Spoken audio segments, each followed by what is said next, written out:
ნაყინების თაიგული ბავშვებს ბათუმის ბულვარში ამ სახელწოდებით საქველმოქმედო აქცია გაიმართა. გურჯაანის ნაყინის შეზღუდული შესაძლებლობის მქონე ბავშვებს დაურიგეს. ორგანიზატორები ამბობენ, რომ მსგავსი საქველმოქმედო ღონისძიება ყოველწლიურად აგვისტოში იმართება. ვასაჩუქრებთ ნაყინებით, სხვადასხვა საჩუქრებით და რა ვიცი, უხარიანთ ყოველთვის ჩვენი გამოჩენა.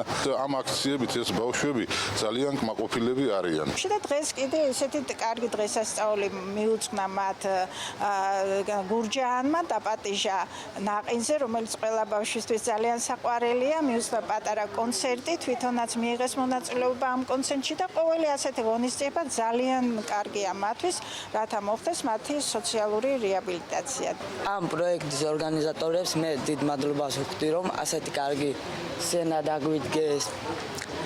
დაგვიდგეს და ასე კარგად გაგვიმასპინძლეს.